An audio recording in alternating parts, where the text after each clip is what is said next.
quartz jasper, chalcedony jasper karena ada bermotif ya. Nah, kemudian kalau dibilang berharga atau enggak, ada harganya apa enggak batu marmer? Ya ada. Semua batu ada harganya, tapi dilihat dulu ini untuk apa. Halo, ketemu saya lagi dengan Sumari Paramita.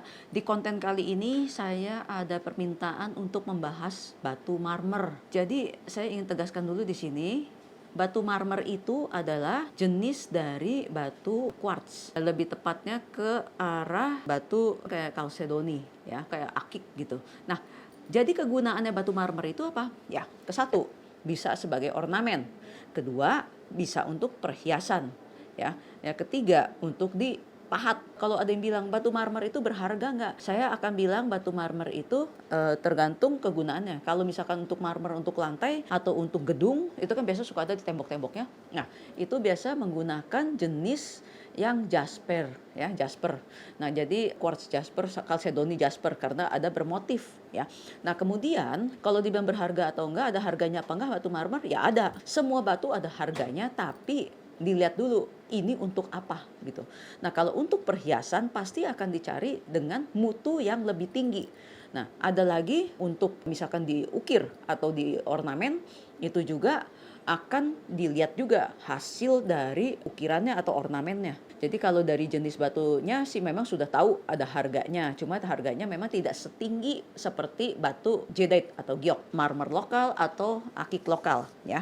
Nah, jadi ini berasal dari Garut. Ini kalau saya boleh bilang ini dari Garut, ya. Kita bisa lihat di sini ada motifnya, ya, motifnya.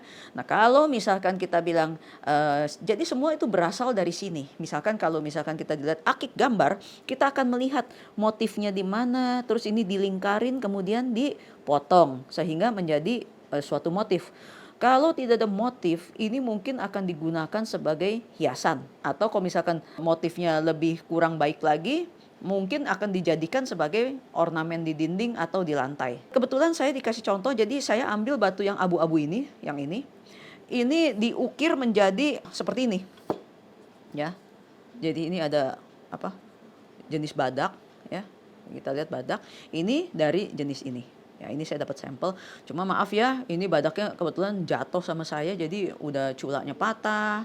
Kemudian ini saya pakai solatip, tapi ini berasal dari satu kesatuan dari yang ini, ya. Jadi ini dari sini, dari batu chalcedony ini. Ya, jadi ini kekerasannya memang di sekitaran 7, jadi amat sangat baik untuk dijadikan untuk pajangan atau perhiasan juga bisa. Nah, jadi untuk ketahanan, jadi ini tidak gampang patah ya, kecuali ini kebanting ya. Ini kepalanya emang agak patah karena kebanting sama saya, ya. Tambahan aja, batu ini juga tahan terhadap bahan kimia. Karenanya kalau untuk kayak misalkan untuk di pajangan di tembok ataupun di lantai atau di mana, itu amat sangat baik karena tahan terhadap kimia.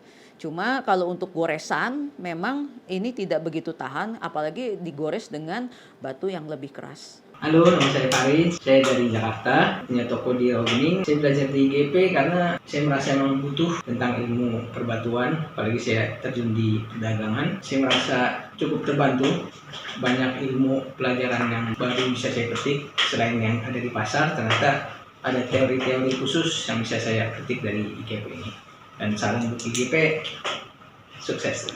Demikian tips dari saya, mudah-mudahan tips ini berguna. Apabila ada konten yang dibahas, silahkan taruh komen di bawah ini.